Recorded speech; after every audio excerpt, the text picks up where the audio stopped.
Livy, Book 38.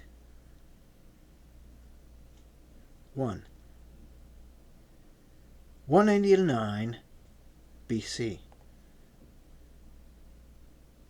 While the war was in progress in Asia, the situation was not peaceful in Aetolia either, the unrest here having its origins with the Athamenan people.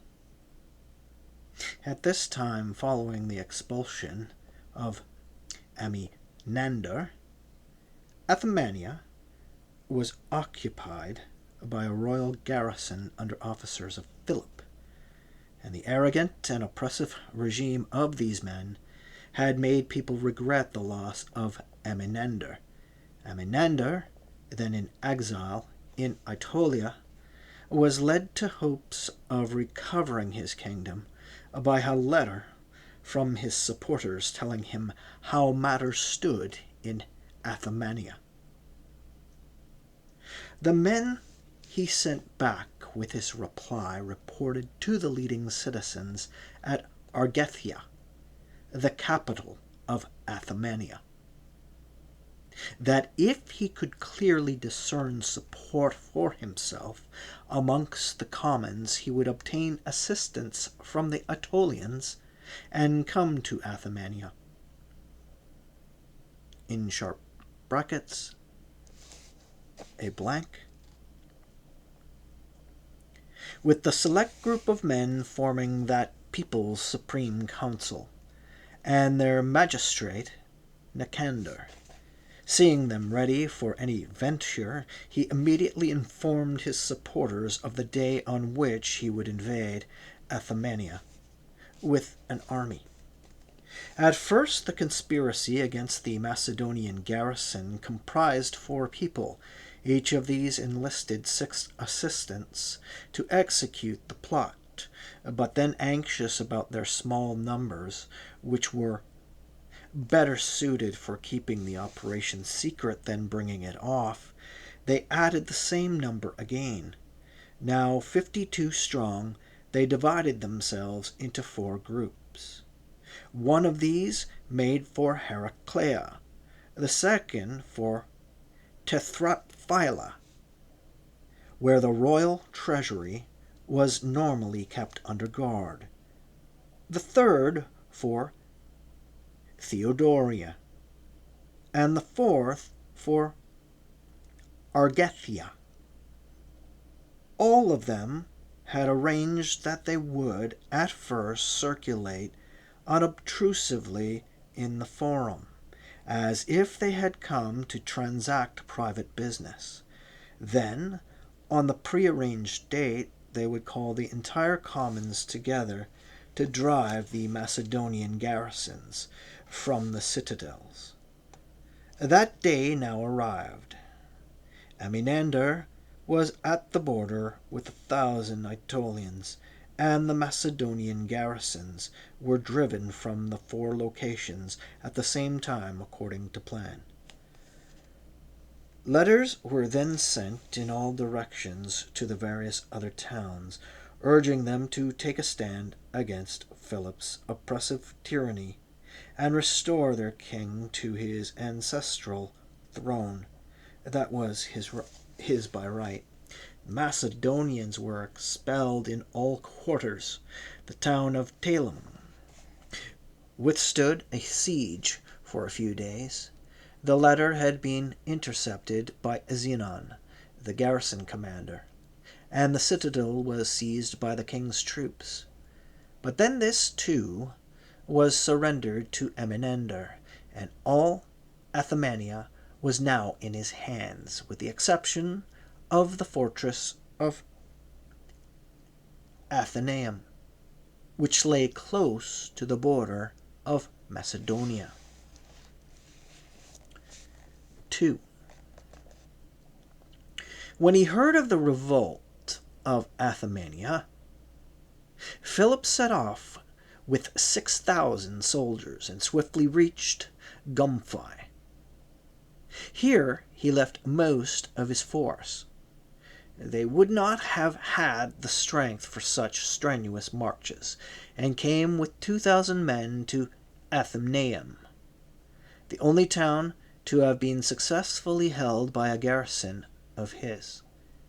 Then, probing the surrounding areas and easily recognizing that he was facing resistance everywhere else, he fell back on Gumphi and marched back into Athumania from there with all his troops. He then sent Zenon ahead with 1,000 infantry under orders to seize Ethiopia, which was strategically placed overlooking Argentia. When Philip saw the position occupied by his men, he himself encamped near the temple of Jupiter, Acraeus. Detained here for a day by a fierce storm, he proceeded with his march towards Argathea the following day.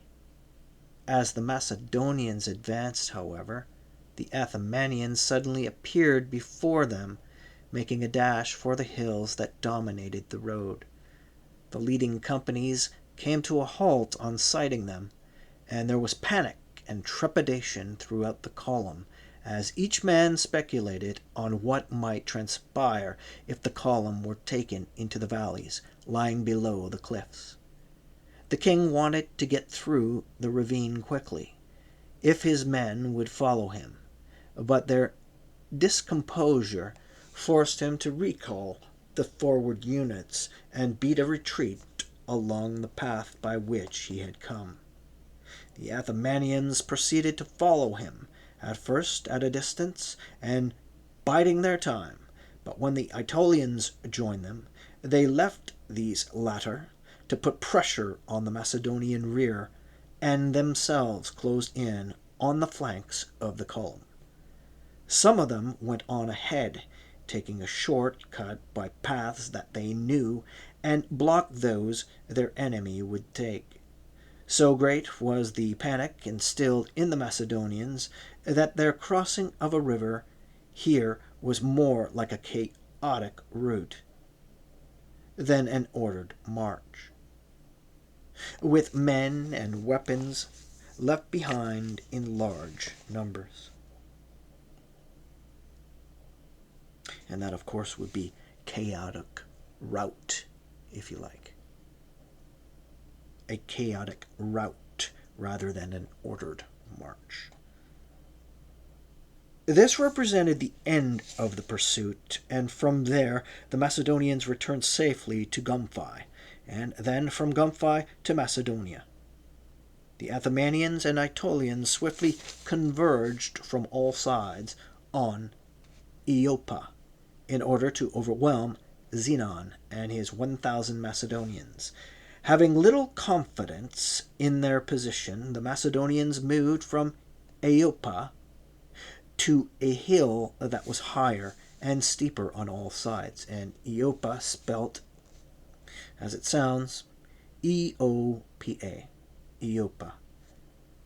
The Athumanians, however, found a way up to them at several points and dislodged them, capturing some of the and killing others as they scattered and were unable to negotiate their escape over the rugged terrain and unfamiliar rocks. In panic, many tumbled over the precipices, and very few were they who made good their escape to the king with Zenon.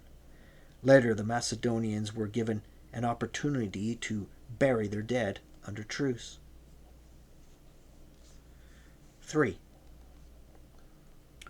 On recovering his throne, Amenander sent representatives both to the Senate in Rome and to the Scipios in Asia. These had stayed on at Ephesus after the major battle with Antiochus. He sued for peace, made excuses for having used the Aetolians to recover his ancestral throne, and put the blame on Philip. The Aetolians left Athumania to march against the Amphilochians.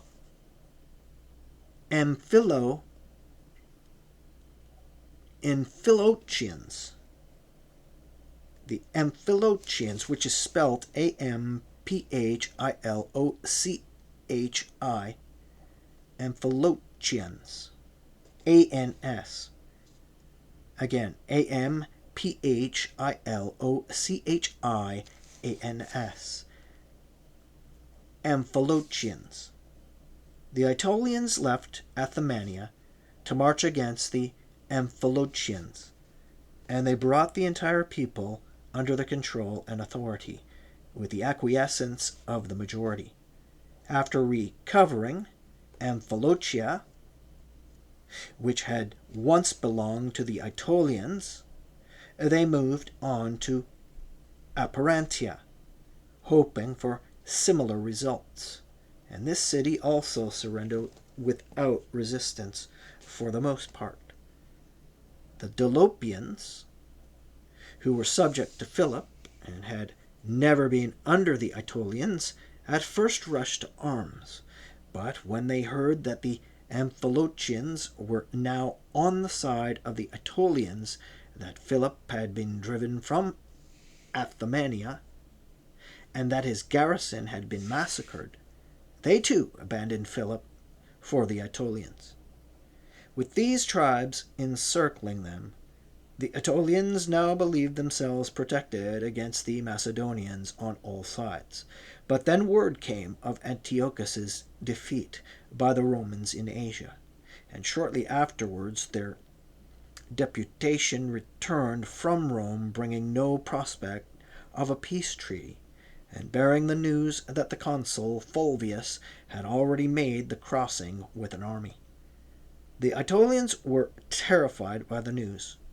They first of all summoned delegations from Rhodes and Athens, hoping that through the influence of these states their entreaties, which had been recently rejected, might gain easier access to the Senate. Then they sent the most eminent of their people to Rome for one last hopeful attempt, though they had taken no steps to avoid war before the enemy was almost in sight. By now, Marcus Fulvius had taken the army over to Apollonia and was discussing with the Epirote leaders where to start the campaign. The Epirotes were in favor of attacking Ambracia, which had at this time allied itself with the Aetolians. Should the Aetolians come to defend the city, they said, there were open plains round about on which to do battle. Alternatively, if they declined to fight, a siege would not prove difficult. For they explained there was plentiful wood nearby for erecting ramparts and other siege works. The Arathus, a navigable river, suitable for transporting the materials they needed, flowed right past the city walls. And summer, the season for campaigning, was approaching. With these arguments, they persuaded Fulvius to march through Epirus. 4. As the consul approached Ambracia, he thought a siege would involve a great effort. Ambracia lies at the foot of a rugged hill called Peranthius by the local people, spelled Perranthes, Peranthius. Where the wall meets the plains and the river, the city is westward facing, and the citadel, sitting on the hill, faces east. The river, Arathus, rises in Athymania and flows into a gulf of the sea called the Ambracian Gulf, named after the nearby city.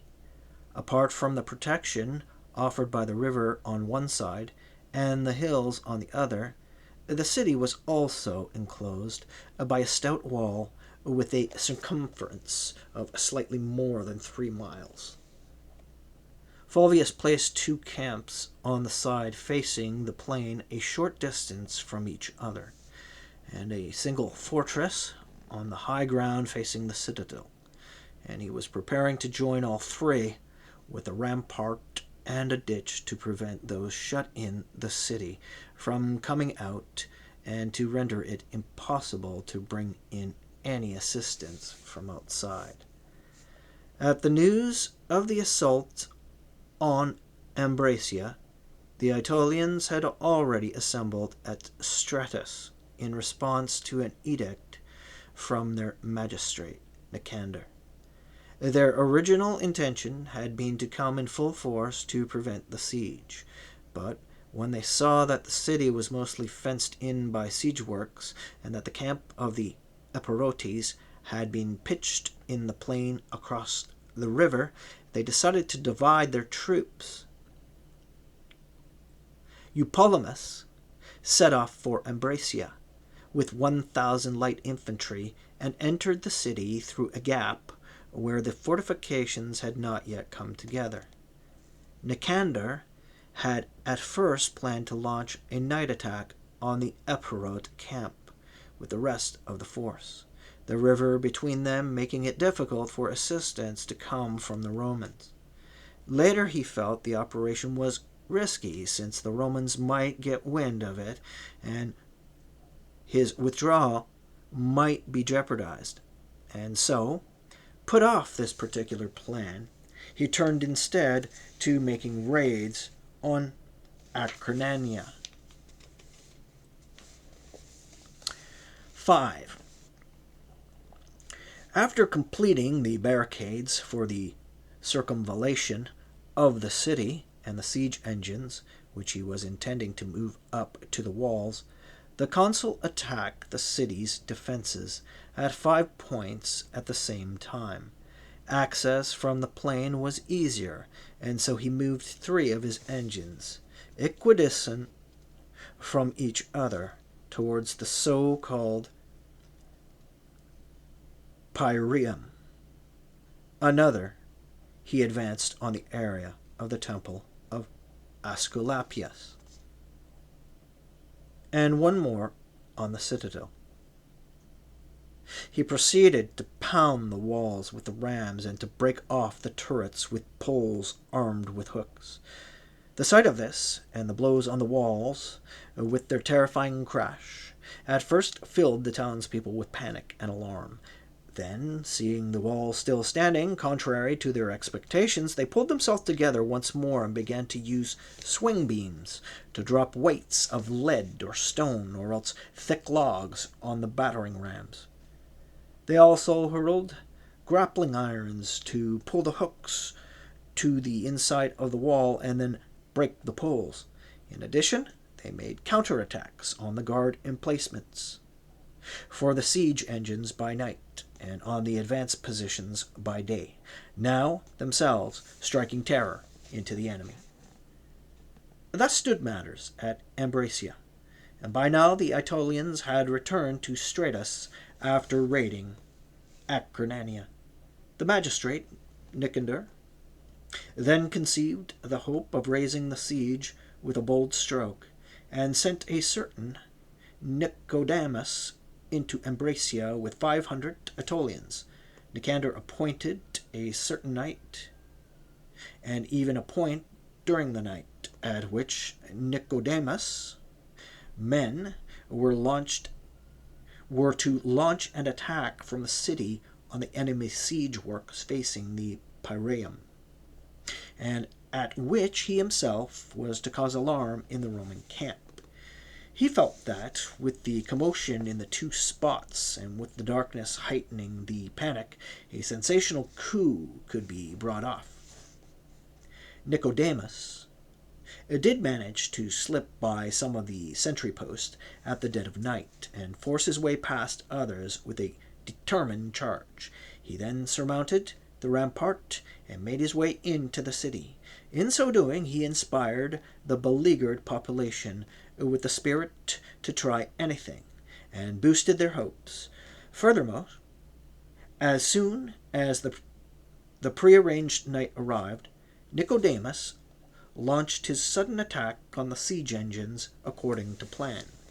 The operation was more impressive in its theory than its outcome, because no pressure was put on from outside.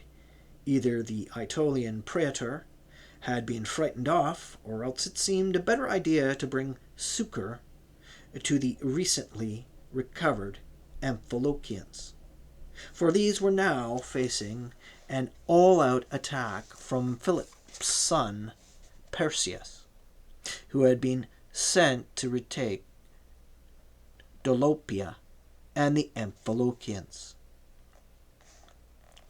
6. As noted above, there were Roman siege engines at 3 points facing the Piraeum. The Aetolians attacked all three at the same time, but not with the same equipment or the same force. Some approached carrying flaming torches, others with tow, pitch, and incendiary darts, and the whole line was lit up with flames. Many of the guards he overpowered at the first charge. Then, when the shouting and clamor carried to the camp and the signal was given by the consul, the Romans seized their weapons and poured out from all the gates to bring help to their comrades. In one place the battle was fought with iron and fire. From the 2 others the Aetolians withdrew with nothing accomplished, after tentatively engaging, but without really committing themselves to the battle. The savage fighting thus remained centered on one spot. Here the 2 commanders, Eupolemus and Nicodemus, were urging on their fighters from different quarters, and keeping up their morale with the almost certain hope that Nicander would be there at any time according to plan and would attack the enemy rear. For a time this gave the combatants encouragement, but when they did not receive the prearranged signal from their comrades, and they saw the enemy numbers increasing, they became discouraged and slackened their efforts. Finally, they gave up the fight, and at a point when their way back was no longer very secure, were driven in flight into the city. They had burned a number of the siege engines, but with losses considerably heavier than had been inflicted by them. If the enterprise had gone according to plan, however, the siege engines could certainly have been taken in at least one of the locations, with heavy enemy casualties. The Ambracians and the Aetolians, who were in the city, not only abandoned that night's operation, but were also less ready from then on to face the perils of the war, feeling that they had been let down by their comrades. Now nobody took part in the sallies against the enemy outposts as they had before. Instead, they positioned themselves on the walls and parapets from which they could fight in safety. 7. When he heard that the Aetolians were coming, Perseus abandoned the siege of the city which he was undertaking, and after merely ravaging the countryside, left Amphilochia and went back to Macedonia. The Aetolians were also diverted from there by marauding expeditions conducted on their coastline.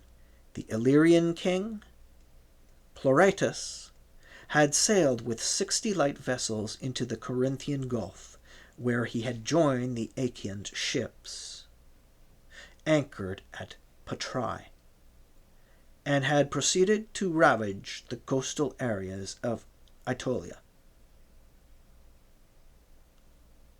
1,000 Aetolians were sent to combat them, and as the fleet hugged the twisting shoreline, these would come to meet them by taking shorter paths. At Ambracia, the Romans had laid bare a section of the city by battering the walls at several places at once with the rams, but they still could not make their way into the town. A new wall would be thrown up as quickly as the earlier one was demolished, and in addition, armed men would stand on the ruins, forming an effective barrier. And so, since the consul found his openly conducted offensive was achieving little success, he decided to construct a secret tunnel in an area which he first covered with siege sheds. For a time, despite working day and night, they were unobserved by the enemy, both as they dug underground and as they brought out the soil. But then the rising heap of earth that suddenly appeared gave way the operation to the townspeople. Frightened that the wall might already be undermined, and a way into the city opened up, these proceeded to dig a ditch within the wall in the direction of the work covered by the siege sheds. When they reached a point as deep as the floor of the tunnel could possibly be, they remained silent, placed their ears to the soil at several points, and tried to catch the sound of the enemy digging. When they heard this, they proceeded to open a path straight into the tunnel. This did not take much effort. In no time, they came through to an open place where the wall was supported by forked props by the enemy. The two works meeting at this point, with a path now open from the ditch into the tunnel, the diggers at first clashed with the actual tools which they had used for the work, but then armed soldiers quickly appeared as well, to engage in a subterranean battle hidden from view. The fighting then became less intense, since the defenders would quickly block the tunnel wherever they wished, stretching screens or doors across it. They also devised a novel countermeasure, requiring little effort against the men in the tunnel. They made a hole in the bottom of a barrel, such that a small tube could be inserted into it, and they also fashioned an iron tube and an iron lid for the barrel, the lid itself pierced with several holes. The barrel they filled with down and placed it with its mouth facing the tunnel. Through the holes in the lid projected some of the long spears called sarasai, to keep the enemy at bay. They then set a small spark in the down and fanned it with a smith's bellows, inserted into the end of the tube, until the down caught fire. As a result, the whole tunnel was filled with thick smoke, which, moreover, was all the more objectionable because of the foul odor of burnt feathers, and scarcely anyone could bear to remain inside. While matters stood thus at Ambracia, Phineas and Demosthenes, who had been vested with full discretionary powers by their people, came to see the consul.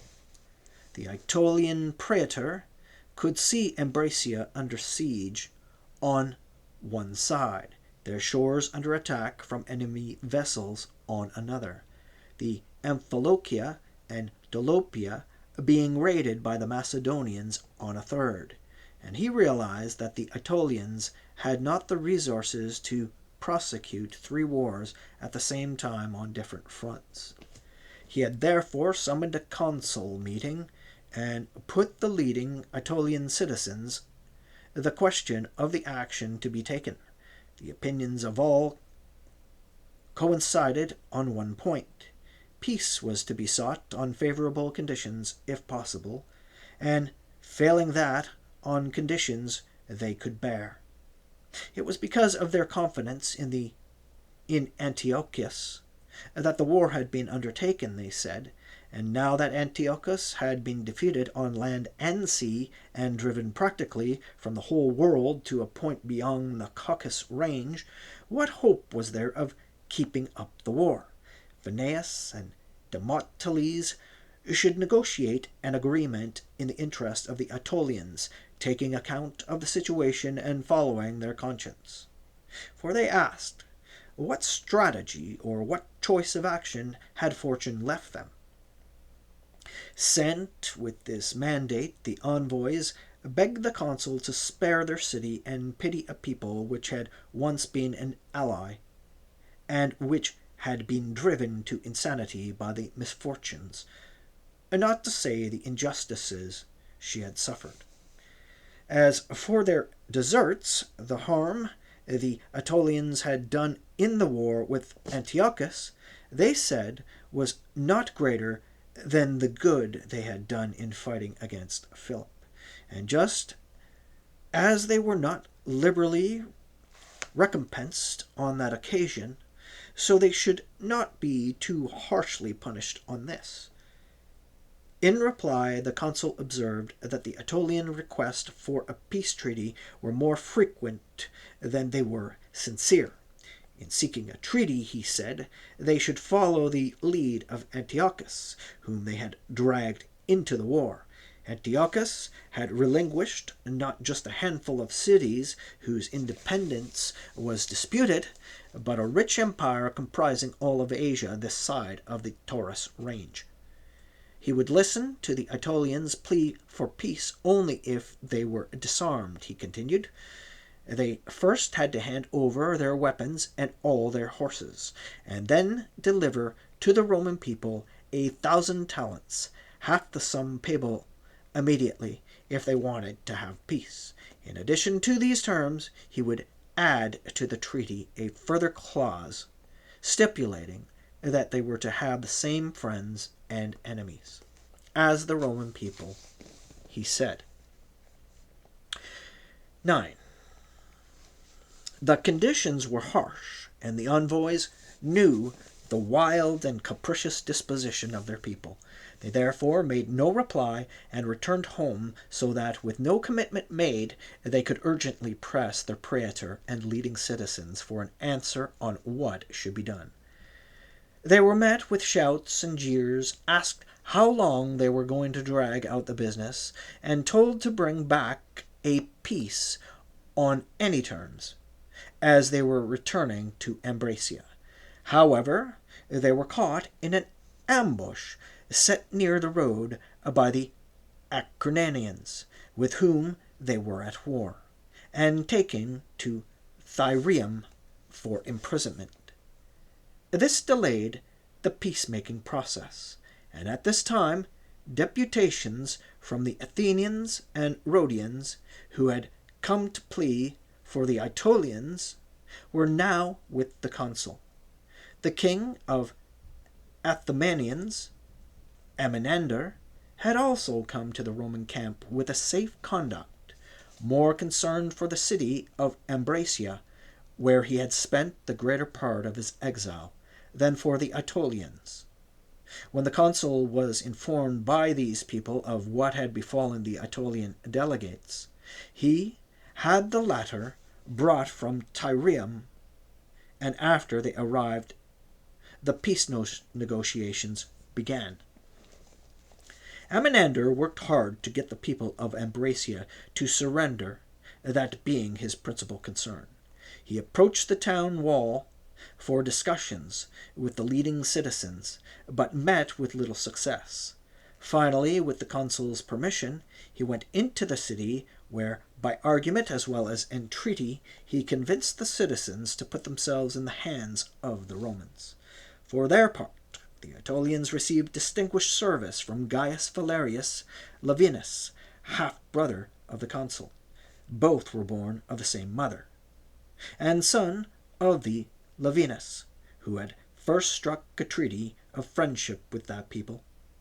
After first making a pact to send out Aetolian auxiliaries in safety, the Ambracians opened their gates. Then in sharp brackets showing an absence or crossover of a word here. They were to pay 500 Euboean talents, 200 immediately and 300 in equal installments over 6 years. They were to surrender prisoners of war and deserters to the Romans. They were to claim jurisdiction over no city, which since the date of Titus Quinctius crossing to Greece had been either taken by force by the Romans or had voluntarily entered into an alliance with them, and the island of Cephallenia was to be exempted from the provisions of the treaty. The terms were somewhat milder than the Aetolian delegates had expected, but they nevertheless asked and were granted permission to take them back to their consul. There was a slight dispute over the cities which had formerly been under Aetolian jurisdiction, and which they were reluctant to have torn from their body, as it were, but to a man they urged the acceptance of the peace. The people of Ambracia presented the consul with a 150-pound crown of gold. All their bronze and marble statues and all their pictures were removed and taken off. Ambracia was more richly endowed with such artworks than other cities in the region, because it had been the site of Pyrrhus' palace. But nothing else was touched or violated. 10. The consul now left Ambracia for the interior of Aetolia, and pitched camp at Amphilochian Argos, which is 22 miles from Ambracia. The Aetolian envoys eventually arrived there, the consul meanwhile wondering what was delaying them. When told that the Aetolian council had approved the peace treaty, the consul bade the envoys go to the Senate in Rome. He also gave permission for both the Rhodians and Athenians to go there to plead on the Aetolians' behalf, and had his brother Gaius Valerius accompany them. After this, he himself crossed to Cephallenia.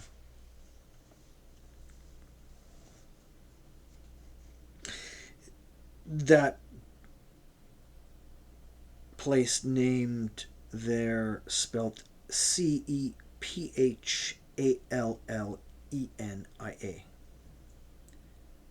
Cephallenia.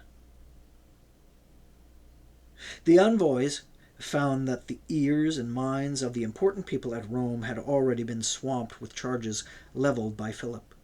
The king had been complaining through embassies and letters that Dolopia, Amphilochia, and Athemania had been filched from him, and that his garrisons, and to cap it all, even his son Perseus, had been driven from Amphilochia.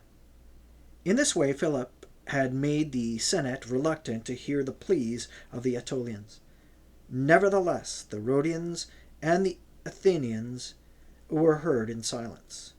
It is even said that a member of the Athenian delegation, Leo, son of Sacacius, impressed them with his oratory. Using a well-known smile, he compared the Aetolian populace to a calm sea whipped up by the winds, and said that when the Aetolians had faithfully abided by their alliance with Rome, they remained at peace, demonstrating the tranquility natural to them as a people. But when Thoas and Dicarchus began to blow like winds from Asia, and Menestas and Democritus from Europe, he said, that was the beginning of the tempest that had driven them on to Antiochus, as if unto a reef. 11. The Aetolians were kept in torment for a long time, but at last they succeeded in gaining an accord on the peace terms. The terms were as follows. The Aetolian people were to respect the power and sovereignty of the Roman people with complete integrity. They are not to permit an army that is being led against the Romans' allies or friends to pass through their territory, or help it in any way. They are to have the same enemies as the Roman people, to bear arms against these enemies and wage war on them along with the Romans. Deserters, fugitives, and prisoners of war they are to return to the Romans and their allies, exception being made for captives who were captured a second time, after they had returned to their homes, and for those who were taken prisoner by the Aetolians from people who were enemies of Rome, at the time when the Aetolians were among the supporters of the Romans. Any others, coming to light, are to be delivered within 100 days to the magistrates of the Corcyraeans, in good faith, and those not found are to be delivered as soon as each is discovered. The Aetolians are to surrender to the Romans 40 hostages acceptable to the consul, all between the ages of 12 and 40, and excluding any praetor or cavalry commander, public secretary, and anyone who has earlier been a hostage amongst the Romans. Cephallenia is to be exempted from the provisions of the treaty. No change was made to the agreement reached with the consul regarding the sum of money the Aetolians were to pay and its installments, but it was decided that they should be allowed to pay in gold instead of silver if they preferred, provided that 1 gold piece be worth 10 pieces of silver. The Aetolians are to renounce any intention of reclaiming cities, lands, or persons that were formerly under their jurisdiction, but which came into the control of the Roman people either by military conquest or their own volition, in or after the consulship of Lucius Quinctius and Gnaeus Domitius. Oeniadae, both the city and its agricultural lands, are to belong to the Acarnanians. Such were the terms of the treaty struck with the Aetolians. 12. Not just that same summer, but almost during the very days that these actions were taken in Aetolia, by the consul Marcus Fulvius, the other consul, Gnaeus Manlius, fought a war in Galatia, an account of which I shall now begin. At the beginning of spring, the consul arrived at Ephesus. He took over command of the army from Lucius Scipio, conducted a purification of the troops, and delivered an address to the men. In this, Manlius commended them for their courage in terminating the war with Antiochus in a single battle, and encouraged them to undertake a fresh campaign, this time against the Gauls. The latter, he said, had assisted Antiochus with auxiliary forces, and were of such a recalcitrant nature that Antiochus's removal to a point beyond the Taurus range would prove futile unless the power of the Gauls were smashed. He finished with a few remarks on himself, which were neither untrue nor exaggerated. The men heard the consul's words with elation, frequently punctuating them with applause. They believed the Gauls to have been no more than a division of Antiochus's strength. With the king defeated, they thought the Gallic troops would be no effective force on their own. The consul believed Eumenes' absence. He was then in Rome, an untimely nuisance. Eumenes knew the terrain and the people, and crushing the power of the Gauls was in his interest.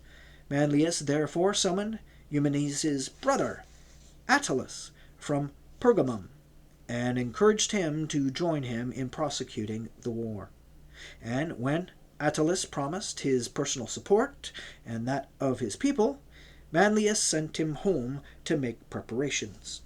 A few days later, after his departure from Ephesus, the consul was met at Magnesia by Attalus, who came at the head of 1,000 infantry and 500 cavalry.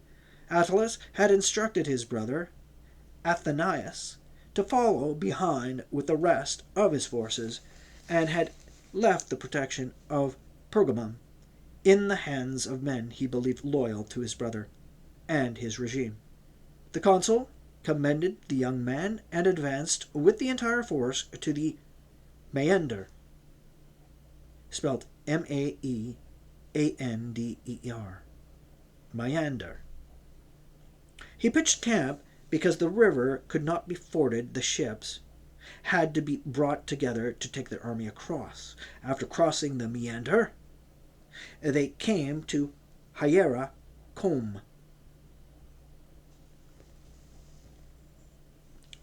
13. In Hiera-Combe there is a revered temple and oracle of Apollo, where the priests are said to make prophetic utterances in verse of some refinement. From here, 2 days later, they reached the river Harpasus. There ambassadors came to Manlius from El-Banda, requesting that he use his authority or armed force to bring back into its former allegiance a stronghold which had recently defected from them. There, too, Athenias, brother of Eumenes, and Attalus came to Manlius, along with the Cretan Lenus. Cretan, tomato, the Cretan, Lenus, and Coragus, the Macedonian. These brought with them 1,000 infantry of various races and 300 horses. The consul took the stronghold by force, sending a military tribune with a modest contingent against it, and after capturing it, he returned it to the people of Alabanda. He did not personally depart from his route, and pitched camp at Antioch on the river Maeander. The sources of this river are at Salinae. The city of Salinae was once the capital of Perugia, but the people moved from there to a point not far from the old Salinae, and the new city was given the name Apamea, after Apama, sister of Seleucus. The river Marsyas, which rises not far from the headwaters of the Maeander, also flows into the Maeander, and the story goes that it was at Salinae that Marsyas had his pipe-playing contest with Apollo. The Maeander rises at the top of the citadel of Salinae, flows down through the town center, and passes through Carrara and Ionia. That's spelled C-A-R-I-A, Caria, and Ionia, before ensuing into a gulf of the sea between Priene and Miletus. At Antioch, Seleucus, son of Antiochus, came to the consul's encampment to deliver grain to the army in accordance with the treaty made with Scipio. There was a slight argument regarding Attalus' auxiliaries, Seleucus maintaining that Antiochus had agreed to supply grain only to the Roman soldiery. That, too, was brought to an end by the firm resolve of the consul, who sent a tribune with orders for the Roman soldiers not to accept their supply until Attalus' auxiliaries had received theirs. The army then advanced to a place called Gordiutikos, spelt Gordiutikos, Gordiutikos. And from there came 3 days later to Tobai. This city lies on the border of Pisidia, in the region towards the Pamphylian Sea. The military strength of the region was as yet untouched, and it possessed pugnacious warriors. On this occasion, too, the cavalry charged out against the Roman column, causing considerable disarray with the initial assault. Later, when it became clear that they were no match for the Romans, either in numbers or fighting ability, they were pushed back into the city, and they proceeded to beg pardon for their error, ready to surrender the city. They were ordered to pay 25 talents of silver and 10,000 medimni of wheat, and their surrender was accepted on these terms. I guess someone was hungry. Just a personal footnote. 14. On the third day out from Tobai, the Romans reached the river Cassanes. Leaving there, they headed for the city of Eresia, which they took with their initial assault. They then came to the fortress of Tabuzion, which overlooks the river Indus, so named from an Indian who was flung into it from his elephant. They were not far distant from Cybra, but there was no sign of a delegation from that city's tyrant. Moagates, a man untrustworthy and lacking civility in all his dealings. To sound out Moagates' feelings, the consul sent Gaius Helvius ahead with 4,000 infantry and 500 cavalry. When this column was actually entering Moagates' territory, it was met by envoys bringing word that the tyrant was ready to meet the Romans' demands. They begged Helvius to enter their territory in peace and keep his men from plundering their farmlands, and they brought 15 talents in the form of a golden crown. Helvius undertook to safeguard their lands from pillage, and told the envoys to proceed to see the consul. When they gave the consul the same message, he replied, "First, we Romans have no indication from your tyrant of goodwill towards us, and secondly, everyone is well aware that his character is such that we should be thinking about punishing him rather than making an alliance with him." The envoys were disturbed by this remark, and asked for nothing more than that he accept the crown and grant the tyrant permission to come to him, and the opportunity of speaking to him and exonerating himself. With the consul's permission, the tyrant came into the camp the following day.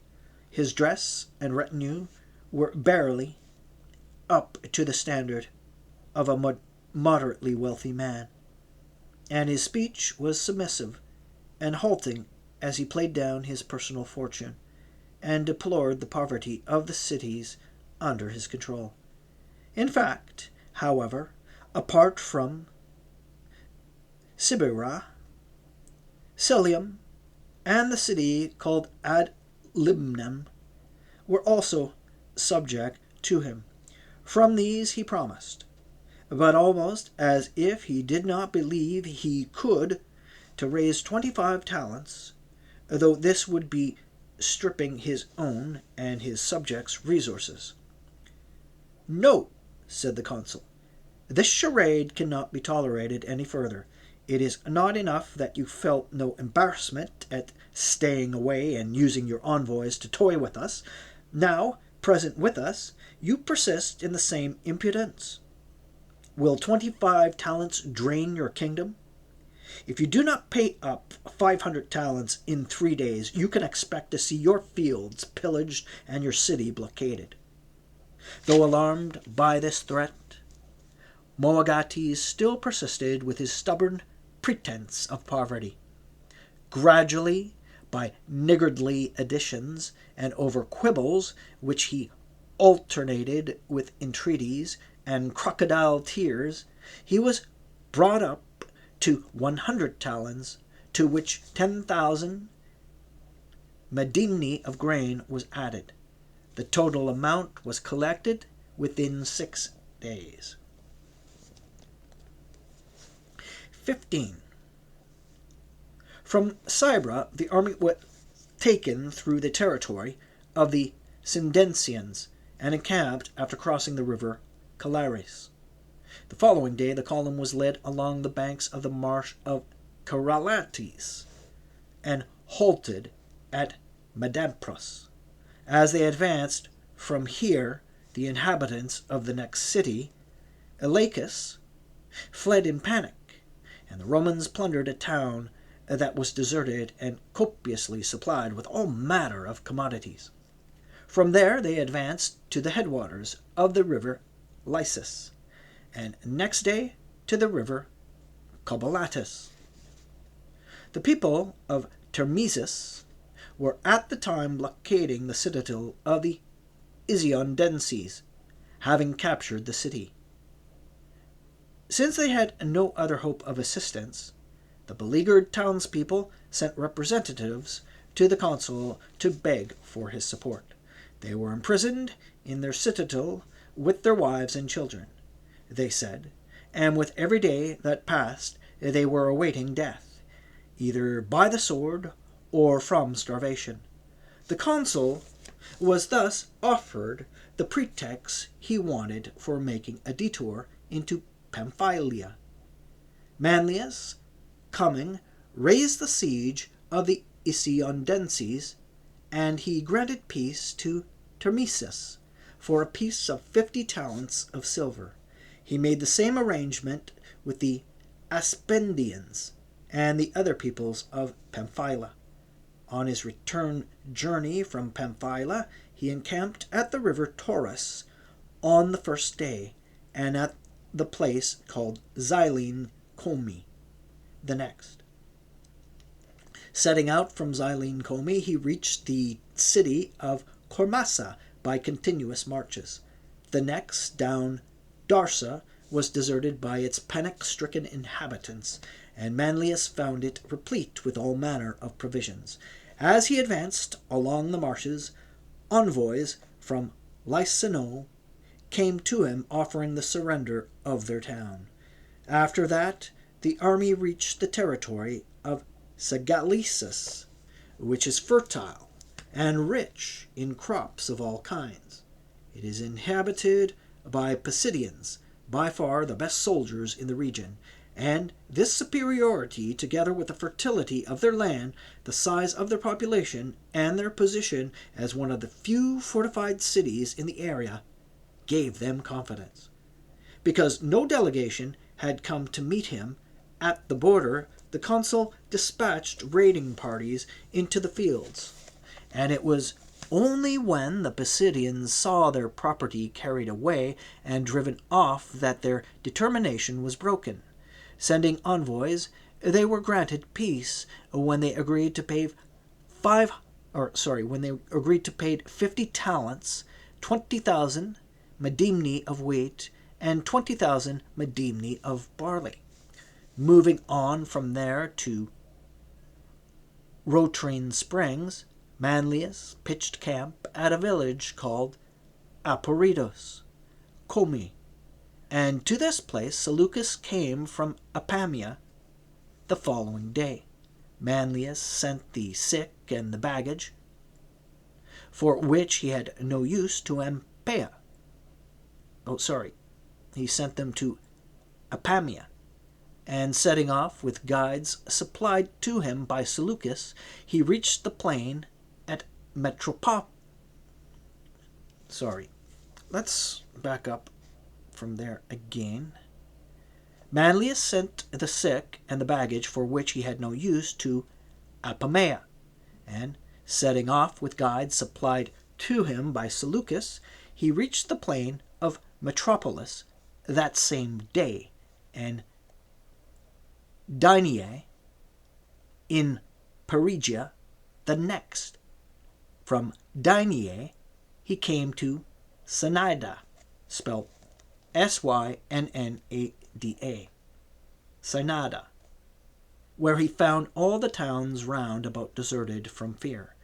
He was now trailing along a column weighed down with loot from these towns, and after barley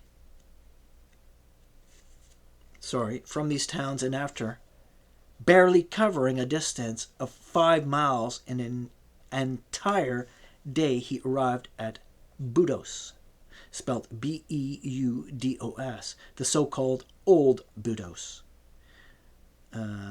He next bivouacked at Anabura, the following day at the springs of Alexander, and the third day at Abasium. At Abasium, he maintained a camp for a number of days because they had reached the territory of the Tolostobogai,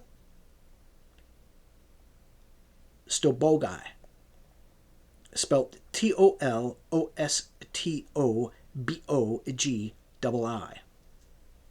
Tolostobogai.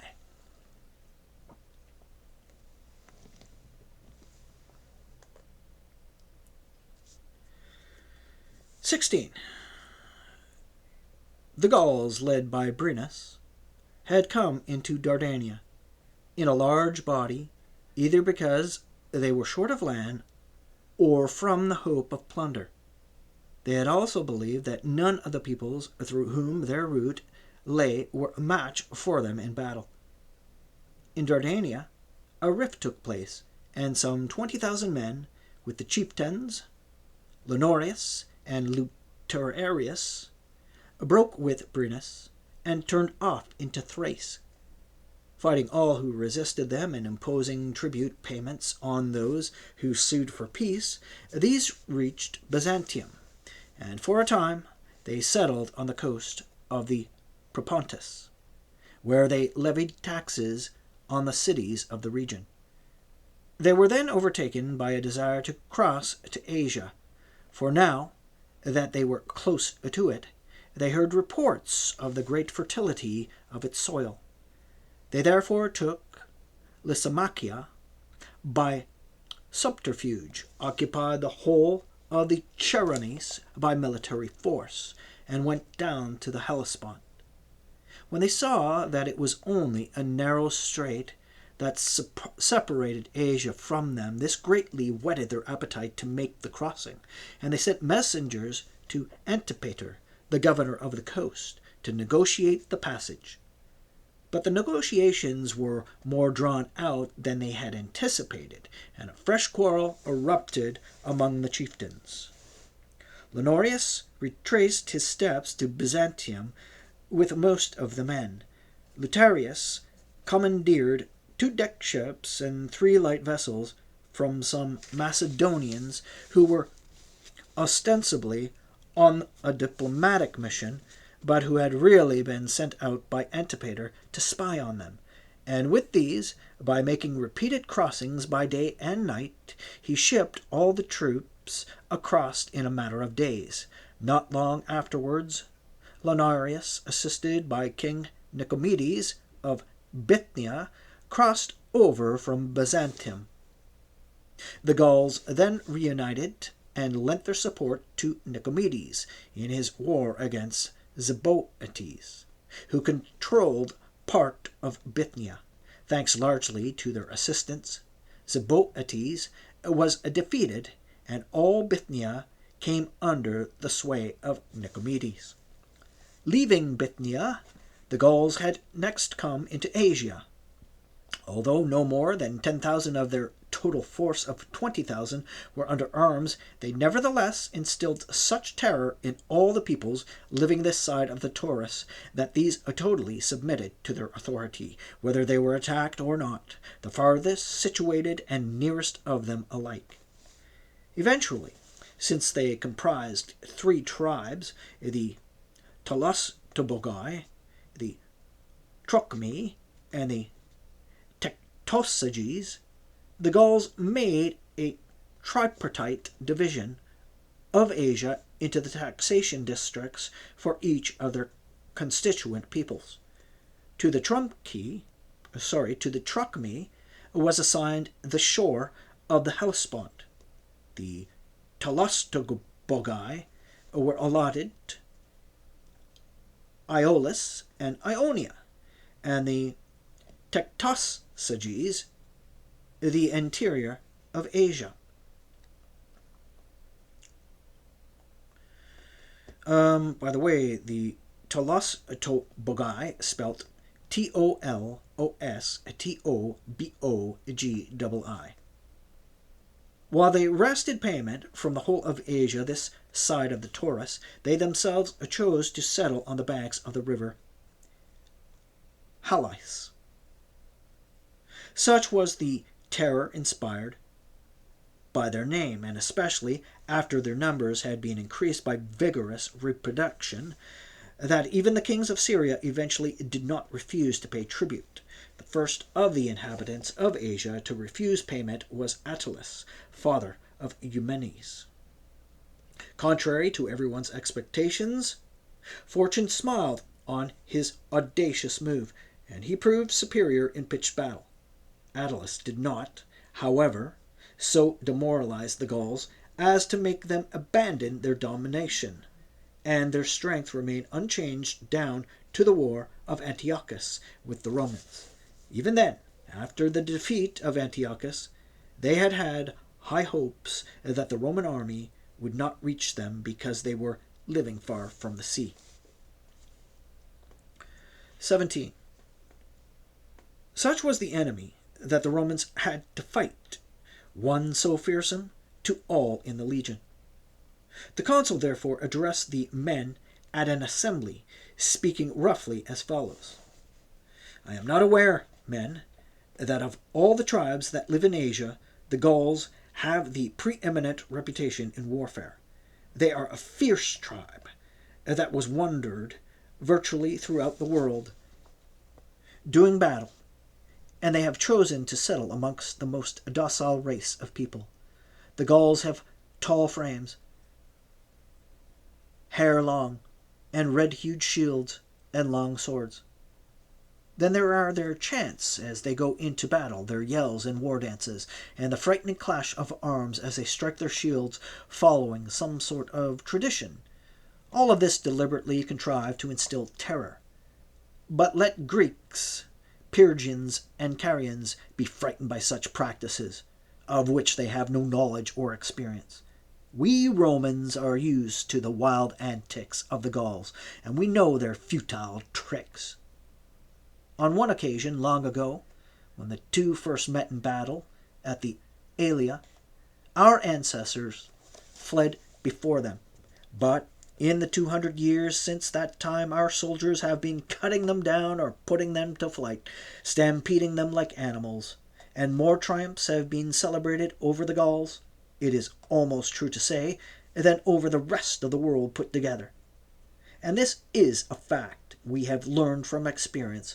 Just face their initial onslaught, which they mount with burning fervor and blind rage, and their limbs become flaccid with sweat and fatigue, and the weapons slip from their hands, soft in physique, and once their anger subsides, soft in spirit. They are brought down by the sun, the dust and thirst, without one needing to draw a weapon on them. We have put them to the test, not only fighting legion against legion, but also engaging them man to man. Titus Manlius and Marcus Valerius have demonstrated the superiority of Roman valor over Gallic rage. Marcus Manlius faced an army on his own and flung down the Gauls as they climbed the Capitol. Besides, those ancestors of ours had genuine Gauls to deal with, men born in their own land. These are a lesser breed, mongrels aptly named Gallogracian. It is the same in the vegetable and animal world. The seeds have not the power to preserve the strain to the extent that the natural qualities of the soil and the climate in which they grow can change it. Macedonians inhabiting Alexandria in Egypt or Seleucia and Babylonia and other colonies scattered throughout the world have degenerated into Syrians, Parthians, and Egyptians. Massilia, situated amongst the Gauls, has derived some of its character from its neighbors. What do the people of Tarentum have left of their tough and rugged Spartan discipline? Whatever grows in its own natural surroundings is of superior quality. Planted in foreign soil, its nature changes and it declines to the level of its environment. And so it is, Perugians bearing Gallic weapons, that you will be cutting down a conquering nation, cutting down a conquered nation, just as you did in the battle line of Antiochus. My fear is that there will be too little glory coming of it, not that there will be too tough a fight. Attalus has often scattered them and put them to flight. Animals freshly captured at first retain that savage woodland nature of theirs, but then they become tame after prolonged feeding from human hands. Do not imagine that nature does not do the same in softening the fierceness of men. Do you think these Gauls are the same as their fathers and grandfathers were? The later were exiles because they were short of land. Leaving home, they traveled along the rugged coastline of Illyricum and then through Paeonia and Thrace, fighting with the wildest tribes before settling in these lands. Toughened and brutalized by all their hardships, they were received by a land that could sate them with all manner of commodities: fertile soil, a mild climate, natives of gentle disposition. These mollified all that fierceness with which they had arrived. And by Hercules, you men of the war god, you must see that from the very start you shun and avoid the delights of Asia. Such power have these foreign pleasures to wipe out the vitality of one's personality, and so strong is the effect of exposure to the manners and cultures of the natives. But there is one fortunate outcome of this. While the strength they have to wield against you is useless, they still enjoy amongst the Greeks a reputation as great as they had earlier, when they arrived, and as victors you will bask in the same glory amongst your allies, as if you had defeated them when they still had their courage of old. 18. Manlius broke up the assembly and sent envoys to Episognatrus, who was the only one of the chieftains to have stood by his treaty with Eumenes, and to have refused to send Antiochus's military assistance against the Romans. He then struck camp. On the first day they reached the river Aladrus, and on the next a village called Tyscos. There he was met by ambassadors of Oroanda, seeking a treaty. A price of 200 talents was demanded of them, and they were granted their request to take the demand home. The consul next led the army to Platendum, and then encamped at Alaiati. The men sent to Episognatus returned to them at Alaiati, and with them were representatives of the chieftain, who begged him not to attack the Tectosages. Episognatus would visit that tribe in person, they said, and would persuade them to follow Manlius's instruction.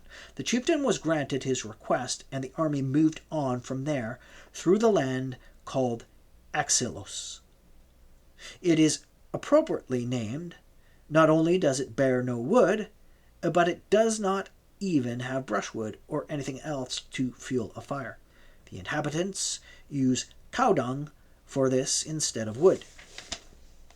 The Romans were encamped at Cubalum, a fortress of Galatia, when enemy cavalry appeared with a great commotion. With their sudden attack, they not only threw the Roman outpost into disarray, but also killed a number of men.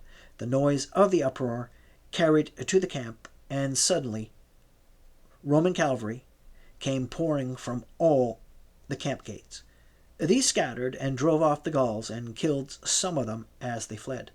The consul could now see that he had reached the enemy, and from that point on he proceeded only after reconnoitering and with his column carefully arranged.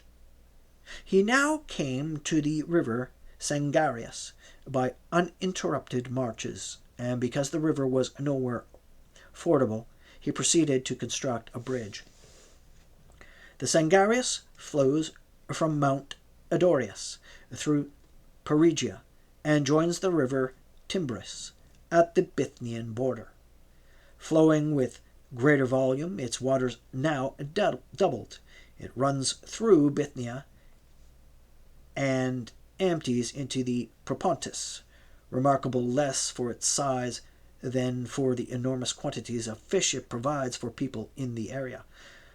On the completion of the bridge, the Romans crossed the river, and while they proceeded along the bank, they were met by Galli of the Magna Mater from Pessinus. Dressed in their ceremonial robes, these uttered prophecies in inspired chants to the effect that the goddess was opening up a road in the war for the Romans and granting them victory and dominion in the region. The consul declared that he accepted the omen, and he encamped right on the spot. The next day, Manlius reached Gordium. This is not a large town, but is a more populous and busy commercial center than is usual for the interior. It has 3 seas at roughly the same distance from it: the Hellespont, the sea at Sinope, and that off the shores opposite Sinope, where the coastal Cilicians live. Besides this, it also borders on a number of great nations, and their interrelationship focused trading mostly on the spot.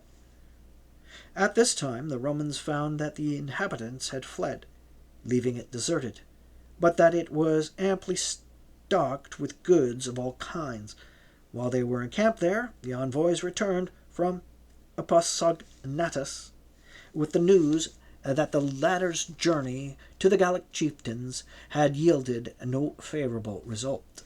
The Gauls, they said, were moving in large numbers from their villages and farms in the plains. They were taking their wives and children and driving before them and carrying everything they could. They were heading for Mount Olympus, where they intended using their arms and the natural features of the place to defend themselves. 19. An embassy from Oroanda subsequently brought more reliable information. The Tolostobogian people had seized Mount Olympus. The Tectosagai had taken a different path and headed for another mountain called Magaba, and the Truchmi had left their wives and children with the Tectosagis and taken the decision to march under arms to assist the Tolostobogai. At that time, the chieftains of the 3 peoples were Ortiago, Combomaras, and Galatas. They had adopted this plan of campaign because they believed that by occupying the highest mountains in the area and transporting there all kinds of supplies in quantities sufficient for an indefinite period, they would wear down and tire out their enemy. The Romans would never venture to climb such precipitously steep terrain, they thought, and if they did try, they could be stopped or hurled down even by a small group of men, and they would not tolerate cold and deprivation sitting inactive at the foot of these icy mountains. The very height of the position offered the Gauls protection, but they also ran a ditch and other defense works around the peaks they had occupied. They paid very little attention to providing themselves with weapons for throwing, believing, as they did, that the rough ground would itself furnish them with a plentiful supply of stones. 20.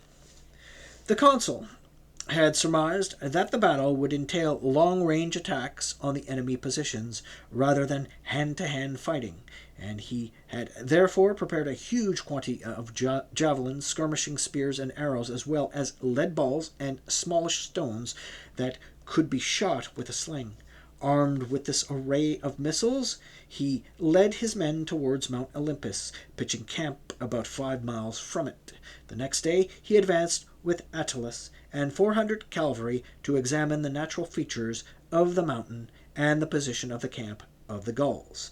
But enemy cavalry, in numbers twice his own, poured from the camp and chased him off, even killing a few of the fleeing Romans and wounding more. On the third day, Manlius set off with all his cavalry to examine the position, and because none of the enemy ventured beyond their defenses, he rode safely around the mountain. He noticed that to the south the hills had a good covering of soil and a gentle gradient up to a certain point, and that to the north there were cliffs that were sheer and almost perpendicular. He also observed that there were only 3 viable means of access, all others being impossible, one up the center of the mountain, where the surface had a covering of soil, and 2 different approaches, on the southeast and northwest sides respectively. After taking note of these, Manlius encamped that day right at the foot of the mountain. The next day he sacrificed, and gaining favorable omens with the first victims, proceeded with his advance on the enemy. His army split into 3 sections.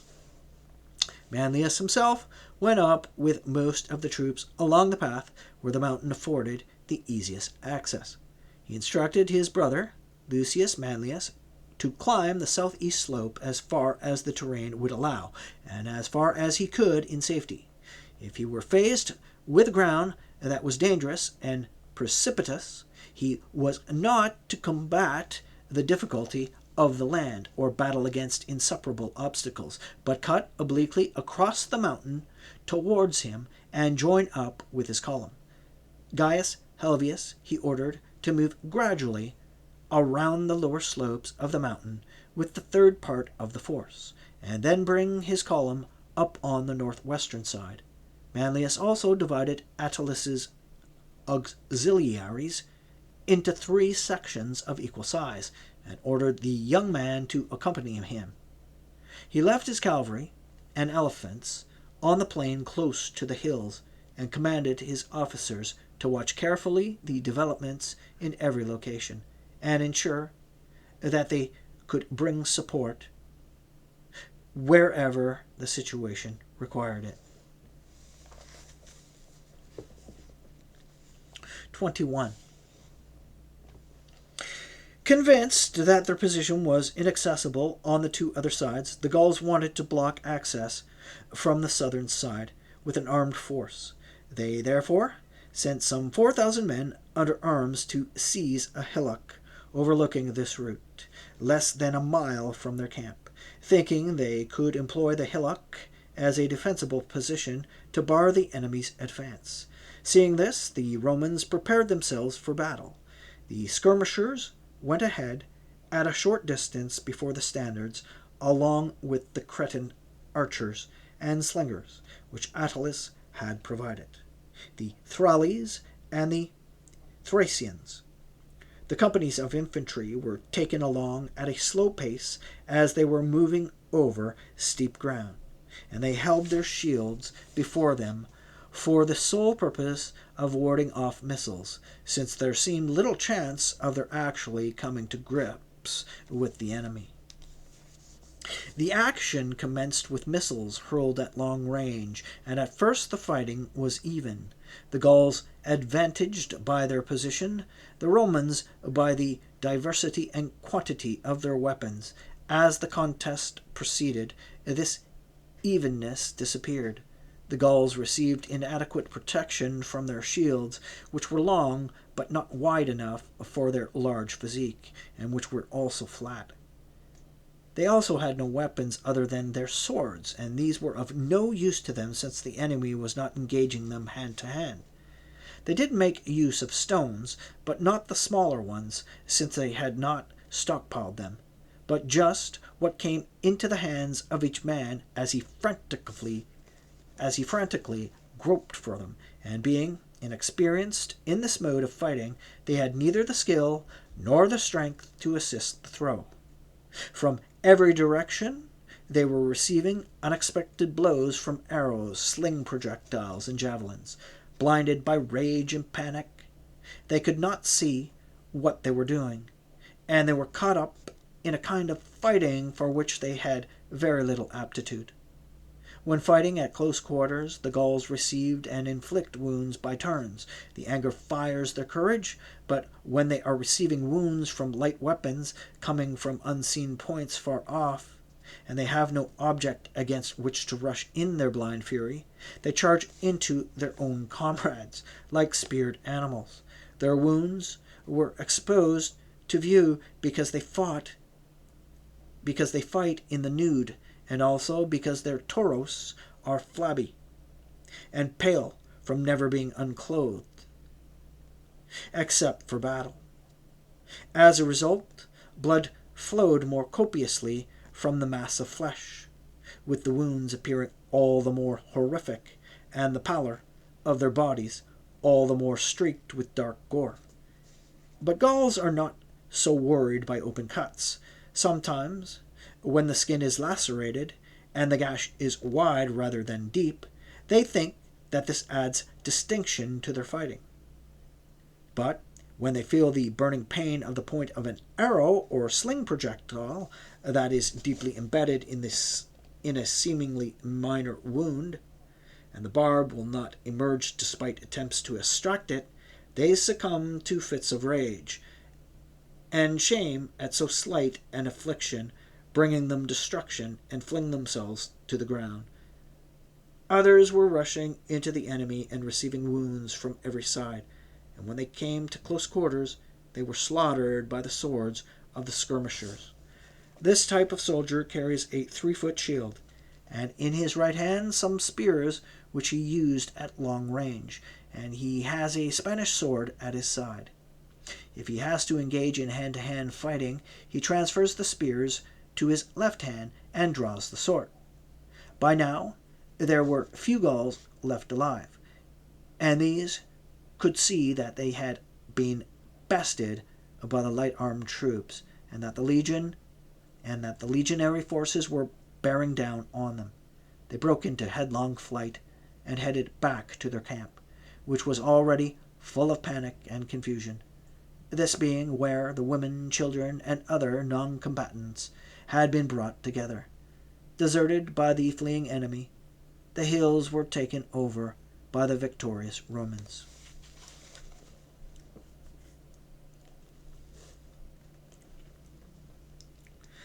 (22) At about this time, Lucius Manlius and Gaius Helvius had made the ascent as far as the rising ground of the hills permitted. Reaching the impassable spots, they both changed course towards the only area of the mountain which afforded a way up, and, as if by prearranged plan, proceeded to follow the column of the consul, keeping a short distance from each other. And so pressure of circumstances compelled them to execute a maneuver that would have been the best to follow, in the first place. For on such difficult terrain, supporting units have often provided invaluable if the forward troops happen to be beaten back. They can form a second front, which can both protect their routed comrades and also take up the flight with fresh vigor. When the leading companies of the legions reached the hills taken by the light infantry, the consul told his men to take a break and rest for a while. At the same time, he indicated to them the bodies of the Gauls strewn over the hills.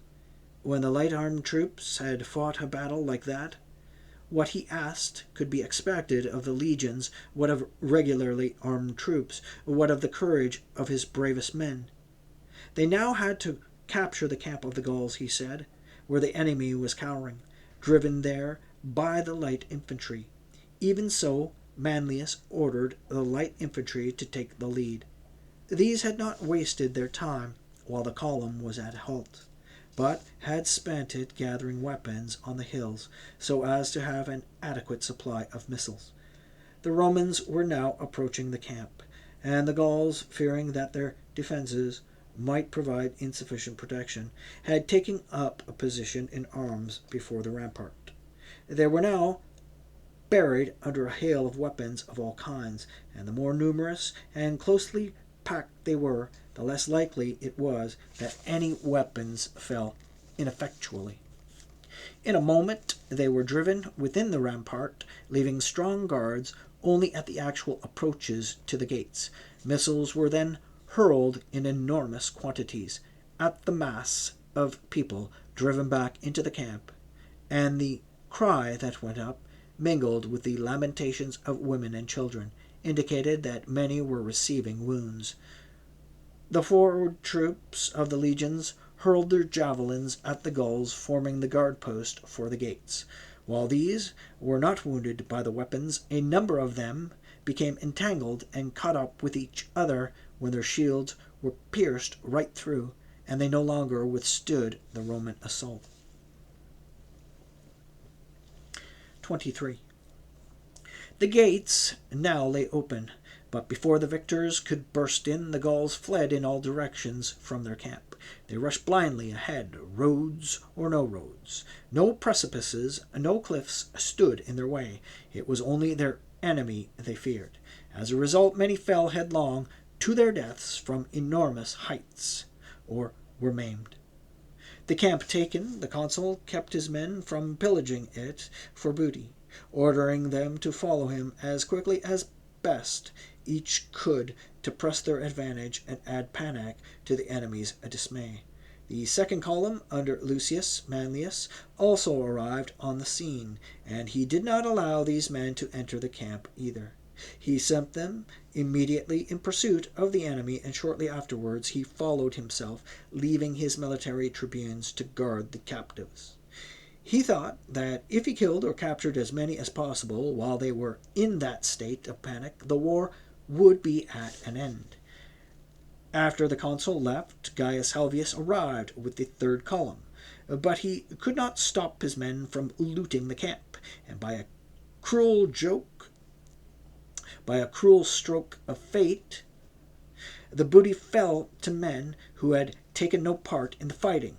The cavalry long remained at a standstill, unaware of the engagement and their comrades' victory, and then they too, as far as their horses could negotiate the hills, chased the Gauls, now dispersed in flight, around the foot of the mountain, killing them or taking prisoners. The number of the fallen could not be determined easily, because the chase and the killing went on throughout the winding valleys in the mountains, with many falling from impassable cliffs into deep canyons, and others being slaughtered in woods and undergrowth. Claudius records that there were 2 battles on Mount Olympus, and puts the number of dead at 40,000, but Valerius Antius, who is usually more prone to gross exaggeration of numbers, puts it at no more than 10,000. There is no doubt that the number of prisoners reached 40,000, because the Gauls had hauled along with them a multitude of people of all kinds and all ages, more like men moving home than going to war. The consul burned the arms of the enemy in a single heap, and ordered all his men to gather together the rest of the booty. He then sold the part that had to be converted to cash for payment into the public treasury, and carefully divided the rest amongst his soldiers, so that shares should be as even as possible. In addition, the men were all given a public commendation at an assembly, and rewarded according to their individual merits. Attalus, more than anyone else, to universal approval. For the young man's courage, the indefatigability in the face of all the hardship and danger had been remarkable, as also had been his modest demeanor.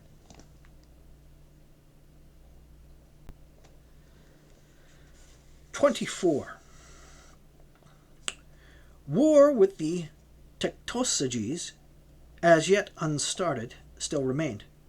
The consul proceeded against them, and on the 3rd day of his march reached Ancyra, a city famous in that area. The enemy were a little more than 10 miles distant.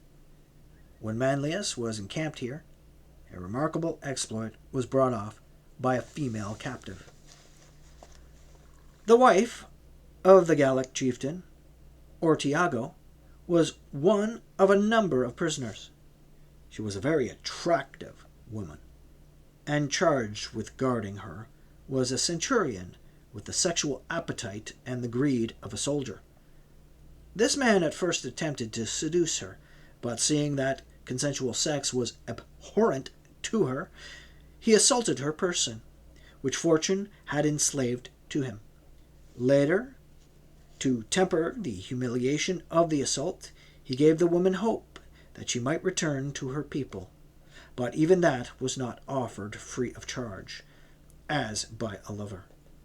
The centurion negotiated the payment of a certain amount of gold, and not to have any of his men privy to his dealings, he allowed the woman to send any one of her fellow prisoners she wished as a messenger to her people. He picked a spot near the river to which no more than 2 of the prisoner's kinsmen were to come to fetch her the following night, bringing the gold. It so happened that a slave actually belonging to the woman was amongst the prisoners in custody with her.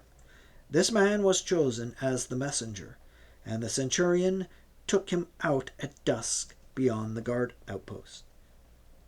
The next night the woman's 2 relatives came to the appointed place, and the centurion also came with the prisoner.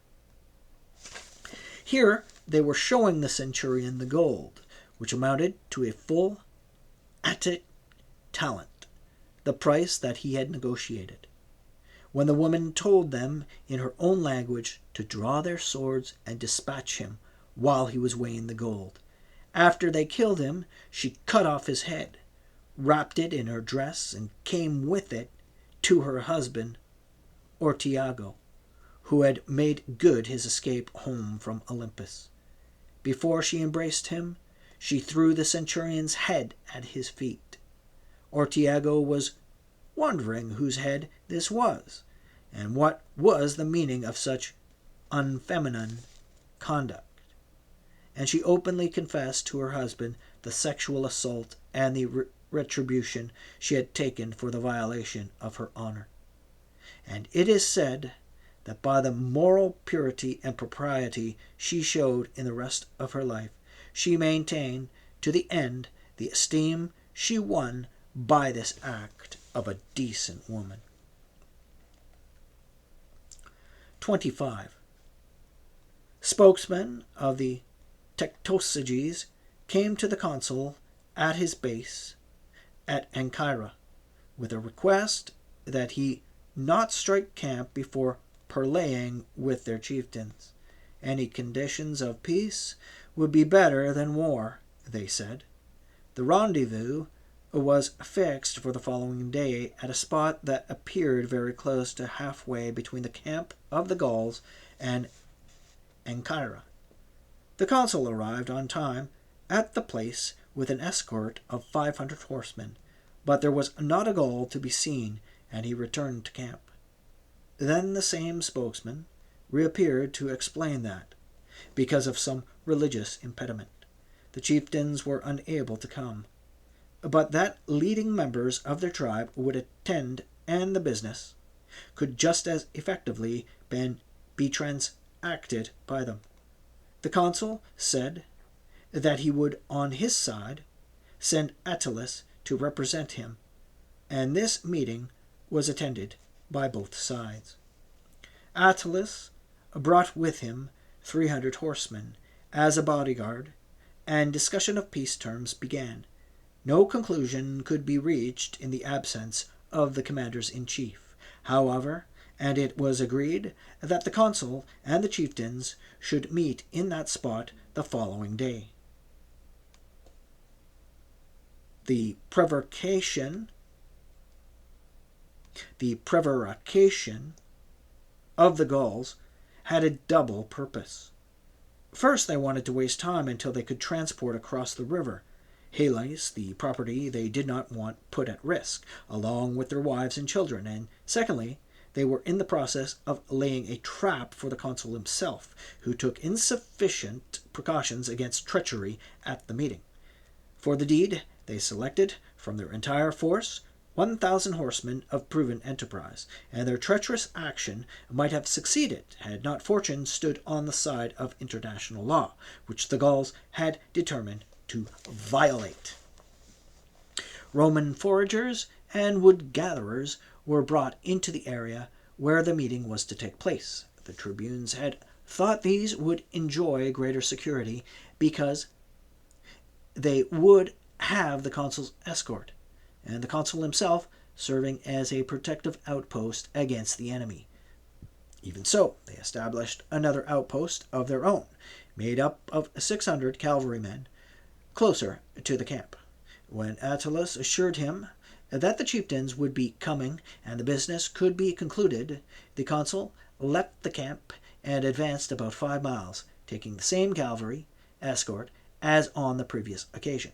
He was not far from the rendezvous when he suddenly saw the Gauls galloping towards him with a warlike charge. Manlius halted the column and told his horsemen to prepare their weapons and their spirit.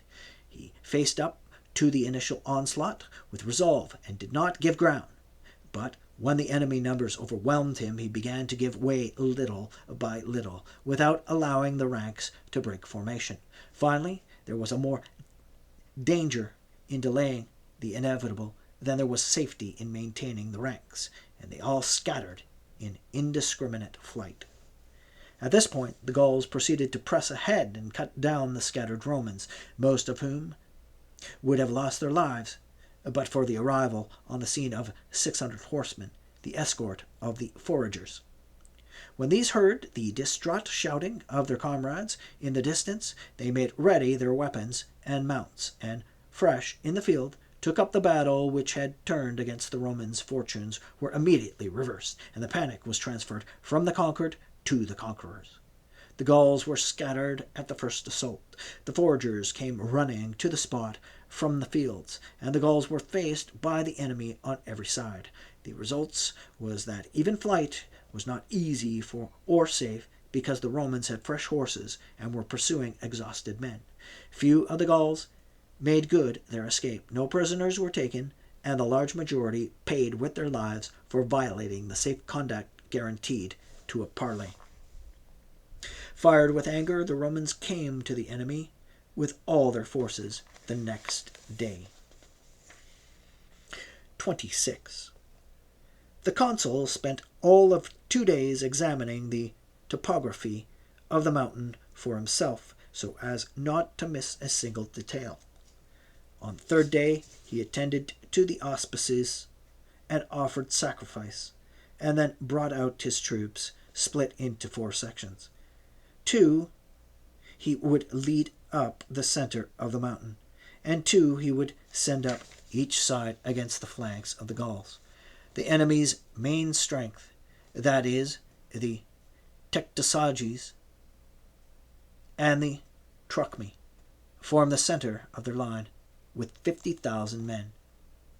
Since they could not make use of their horses on the rocky, uneven terrain, they placed their cavalry dismounted on the right wing, a force of 10,000 men. Ariarathes, Cappadocians, and Morzas, auxiliaries, totaling approximately 4,000 men, were on the left wing. As at Mount Olympus, the consul put his light-armed troops in the front line, making sure that they had an equally great supply of weapons of all kinds available. When they approached each other, all was the same on both sides as in the previous battle, except for their morale. In the victors, this was buoyed up by their success in the enemy. It was low because, while they had not been conquered themselves, they took the defeat of men who were members of their own race as a defeat for them. So it was that, after a similar beginning, the engagement had the same result. The Gallic line was covered with what seemed to be a cloud of light missiles discharged against it. No one had the temerity to run forward from the ranks for fear of exposing his body to weapons thrown from all sides, and the closer together they stood, the more wounds they received, being thus a fixed target for their enemies' projectiles. Seeing the Gauls already in such confusion, the consul thought they would all immediately take to their heels if he simply showed them the legionary standards, and so, taking the skirmishers and the rest of the auxiliaries back into the ranks, he moved his line forward.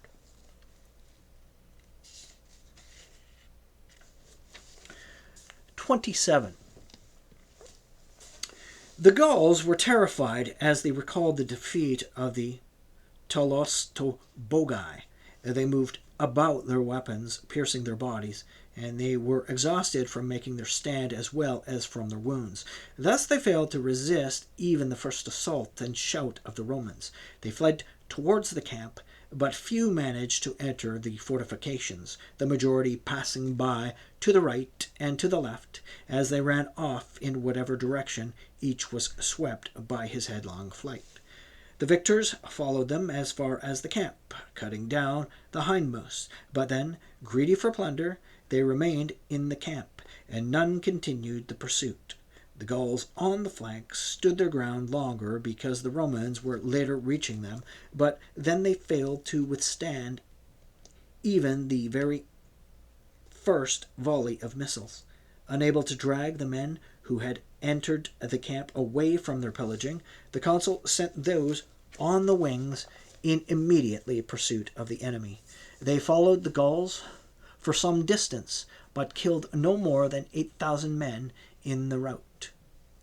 There was no battle as such, and the rest made it across the river Halys. Most of the Romans remained in the enemy camp that night, and the consul took the others back to his own.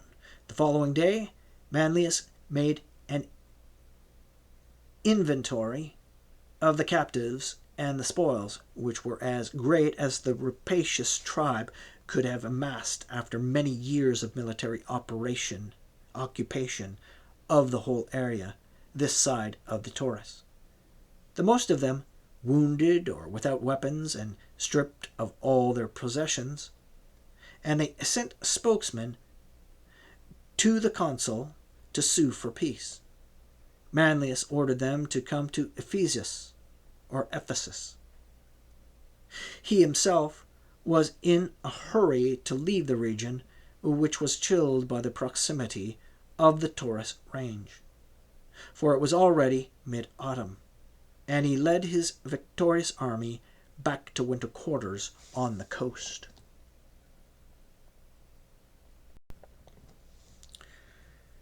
There was peace in the other provinces during 28. There was peace in the other provinces during the time of these events in Asia. At Rome, the censors Titus, Quinctius, Flaminius, and Marcus Claudius Marcellus reviewed the membership of the Senate. Publius Scipio Africanus was selected to be Princeps Senatus for the third time, and only 4 men were rejected, none of them having held a curule office. The censors were also very lenient in reviewing the list of equities. They put out for contract the building of a foundation on the Aquamalium on the Capitol, and the paving with flint of the road between the Porta Capena and the Temple of Mars. The people of Campania consulted the Senate on where they should be registered for the census, and it was decided that they should be Rome. There were huge floods that year, and the Tiber 12 times inundated the Campus Martius and the lower areas of the city. When the war with the Gauls in Asia had been finished off by the consul Gnaeus Manlius, the other consul, Marcus Fulvius, who had by now defeated the Aetolians, crossed to Cephallenia. He sent deputies around the states on the island to ask whether they wanted to surrender to the Romans or else take their chances in war. In all cases, fear prevailed, and they surrendered. They delivered the hostages demanded of them, the poor peoples according to their strength, the Pronii, but the Cranians, Palencians, and Samians, each giving 20. The rays of an unexpected peace had shone on Cephalina, when suddenly, for some unknown reason, one state, Same, revolted. Because the city was strategically situated, the people of Same claimed that they had been afraid that they would be compelled by the Romans to move from home. But whether this was an imaginary fear they conjured up for themselves with a dormant malaise awoken through groundless panic, or whether the suggestion really had been discussed among the Romans and then reported back to the Samians, is not certain. What is known is that after they had already surrendered the hostages, the Samians suddenly closed their gates and were unwilling to abandon their course of action, even after entreaties from their own people, for the consul had sent a number of them up the walls to rouse the sympathies of parents and fellow countrymen. When no answers suggested a peaceful resolution, the siege of the city got under way. Fulvius had with him the whole battery of slings and siege engines, and he had brought across from the siege of Ambracia, and his men energetically completed the works that were needed to be built. Battering rams were therefore moved forward at 2 points, and these proceeded to pound the wall. 29. Nothing that could obstruct the siege works or the enemy offensive was overlooked by the people of Same. They had, however, 2 main means of resistance. First, they would, without fail, erect a new and strong defensive wall close by on the inside to replace one that was demolished. And secondly, they made sudden counterattacks, either on the enemy's siege works or their outpost, and they usually had the upper hand in these encounters. One method of checking these attacks was devised, though it does not sound very impressive. 100 slingers were brought in from Aegium, Patrae, and Dymi. These men had from boyhood received what amounted to the routine training of their people, shooting out to the open sea by means of the sling and round pebbles, which are usually found strewn, mixed with sand, along the beaches. Thus they had a longer range using that weapon than does the Balearic slinger, and a more accurate and powerful shot. Furthermore, the sling is not made up of a single thong like the Balearic sling and that of other peoples. Instead, it has 3 strips which are reinforced by seams at close intervals, so that the missile is not sent forth from a strap that has no tautness at the moment of propulsion, but sitting well balanced in the sling. It is discharged as though it were shot from a bowstring. Since they were accustomed to hitting circles of small circumference at long range, these slingers would inflict wounds not only to the heads of the enemy, but to any part of the face which they made their target. These slings curbed the frequency and the boldness of the Samian counterattacks, so much so that the townspeople entreated the Achaeans from their walls to withdraw for a short time and simply watch the engagements with the Roman outpost without taking part. Same withstood the siege for 4 months. Few at the start, they also suffered daily casualties, either dead or wounded, and the survivors were physically and mentally drained. Then the Romans crossed the wall at night in the area of the citadel called Saya Attides, so named because the city slopes down to the sea and faces westwards, and reached the Forum, spelt Cyatides, Cyatides. Realizing that part of their city had been taken by the enemy, the Samians fled to the larger citadel with their wives and children. The following day, they surrendered, this city was sacked, and they were all sold into slavery. 30. After settling affairs in Cephallenia and installing a garrison at Same, the consul crossed to the Peloponnese, for the people of Aegium in particular, and of Sparta too, had long been pressing him to come. Since the beginning of the Achaean League, the plenary meetings of the nation had always been convened at Aegium, and this could be attributed either to the city's importance or its convenient location. This year, for the first time, Philopomen attempted to spell Philopoemen,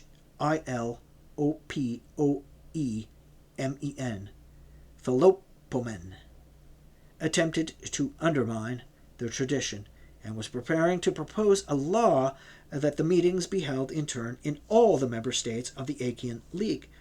Shortly before the arrival of the consul, the demiurgi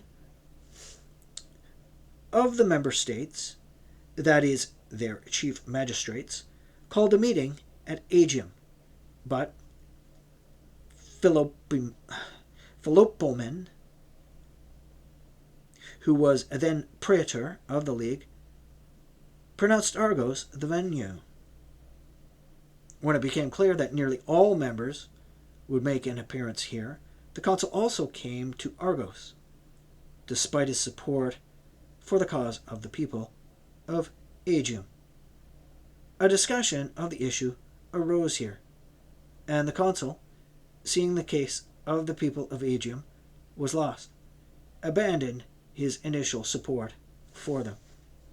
After this, the Spartans drew his attention to their disagreements.